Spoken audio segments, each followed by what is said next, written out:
Kuva tariki 29 z'ukwezi gushize amaduka mato mato n'utubari two mu murenge wa Niboye mu karere ka Kicukiro harimo itangazo ribuza abo bacuruzi kugeza saa 3 z'ijoro bacuruza. Ni icyemezo kitari cyakiriwe neza na gato yaba ku ruhande rw'abaguzi n'abacuruzi. Aba Royal TV yari yabasuye tariki 5 z'ukwezi kwa 9.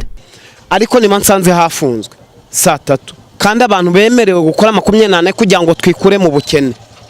Icyo gihe nta bukene tuzaba turi kwikura amabwo tuzaba turi gusubira hasi. Iki cyemezo basi wenda nk'umurenge nariko wagifashe bo niba twongerera amasaha yo gukora. Nyuma y'amasaha 28 gusa aba bacuruzi n'abaguzi bo mu murenge wa Niboye bagaragarije Royal TV ko icyemezo bafatiwe kitabanyuze cyahise giteshwa agaciro n'ubuyobozi bw'umurenge. Ubwo twageraga mu maduka yarimo amatangazo ashyiraho amasaha ntarengwa yo gukora, twasanze ayo matangazo yaramanuwe, maze ba nyiri amaduka batubwira uko byagenze ngo ayo matangazo akurweho.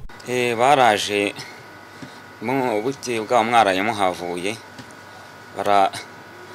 baratubwira ngo tugomba gucuruza 28 kuri 28 ngo byari byashyizweho batabikurikiranye neza ngo babizanye ntago bari bakurikiranye uko bimeze. Maze gucya tubona komite y'umurenge iraje itubajije ukuntu byagenze, tubona bahise bakora za mapuro cyase kukibuzi kuyo none byabashije kugenda bitati. Ubu ngubu noneho murakomorewe gukora amasaha 24 gufunga n'uburenganzira bw'umuntu. Aba bacuruzi n'abaguzi bashimira bikomeye uwo ari we wese wagize uruhare kugira ngo icyo cyemezo giteshwa agaciro, ari nako basubiramo ko icyo cyemezo kitari kinoze habe na gato.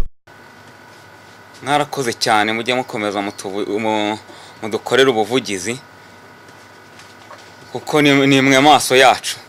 Royal TV natwe ruko twishimiye ko nayo bashe kudufasha. Icyo cyemezo babafasha ntabwo cyari cyiza.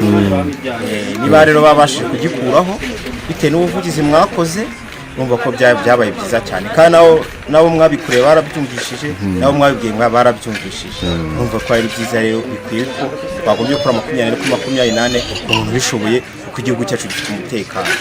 Ngiye biterwa n'igihe abakiriya babonekeye, nshobora no kugeza saa 7 z'ijoro. Nako cya cyemezo cyafashwe ngiye ntago cyanogeye ku bwanjye. Hari abantu tugenda mu gitondo tugataha nimugoroba nyuma y'ayo masaha. Numva rero nk'umuntu wishakiye umurimo bakagombye kumuha uburenganzira bwe agakora amasaha ashoboka.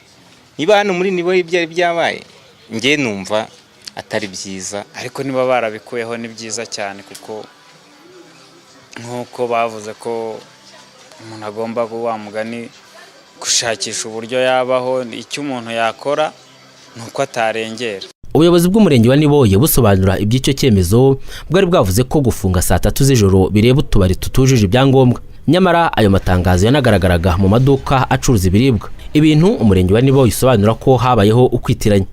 Tito Dusabirema, Royal TV.